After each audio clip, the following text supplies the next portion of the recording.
Thank you. I want to follow up directly on that point that you just talked about. When we had our hearing about the data breach, Donna Seymour, the Chief Information Officer, when we asked about the stolen materials, this is what she said, quote, "Some were outdated security documents about our systems and some manuals about our system," end quote.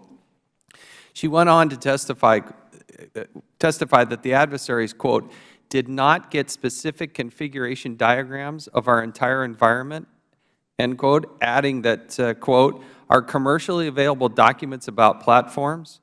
Homeland Security went on to testify, quote, "did not include proprietary information or specific information around the architecture of the OPM environment," end quote. So we're mystified as to what's true. Is it as Ms. Seymour testified? Or is it what you're telling us now, that they did get very sensitive documents? We're not able to have these documents. They were stolen. We know the adversaries have them, but you won't allow Congress to look at them and have them in our possession. You're offering an in-camera review, still with redactions. Why do we have to negotiate this with you? Why aren't you sharing this information with us?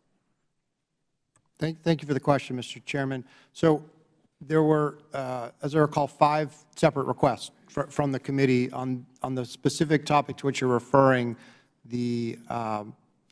All of the documents that Ms. Seymour was testifying about were produced as part of our production. I don't have the exact date, but the response, I believe that was to the August 18th, but it might have been the July 24th letter. All of the information, all of the documents that were exfiltrated during that incident have been produced.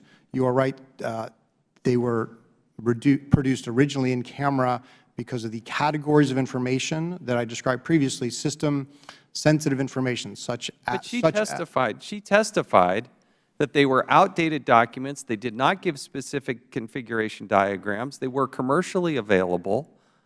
Sure. So, to be— Is that true or not true?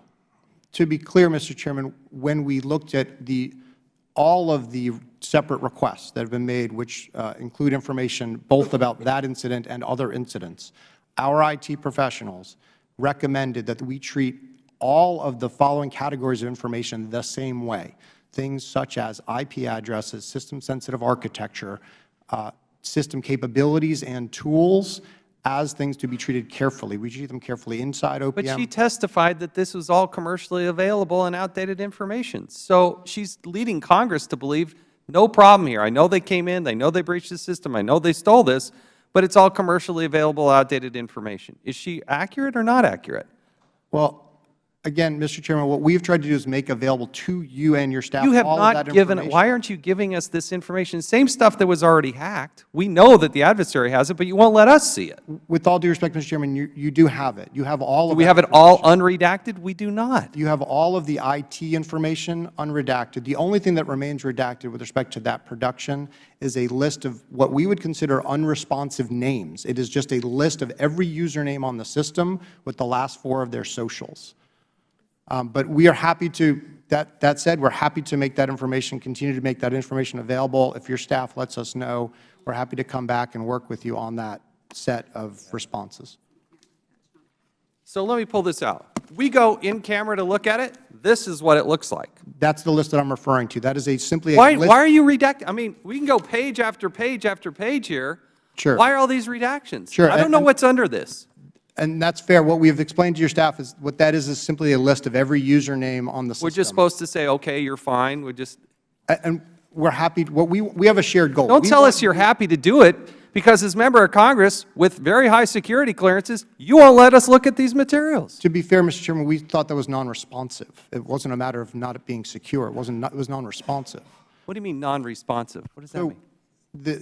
We're asking to see this information, and this is what you give us in camera. You won't even give this. Then we finally have to negotiate with you over months to get to this point where I can even hold it up. Mr. Chairman, I'll go back and we'll work with you. I think what we have tried Here's to do— the concern. Ms. Seymour came and testified to us and told us essentially there wasn't a problem because it's outdated, publicly available information. And you won't even, in camera, you still redact it. So don't tell me that you're responsive and that you're happy. We're not happy. I appreciate that, Mr. Chairman. That information is certainly not publicly available. Those are the usernames on the system. That's the last 4 Social Security numbers. And that's what the adversaries got. That's what we're concerned about, Sure. right? I'm not going to comment on what you're. Yeah, because the answer is yes, and that's what we need is candor. The answer is yes. But that's totally, dramatically, and completely different than what Ms. Seymour testified. She tried to get us to go away by telling us it's all publicly available and it's outdated anyway. That was a lie. She misled Congress. She's going to pay that price.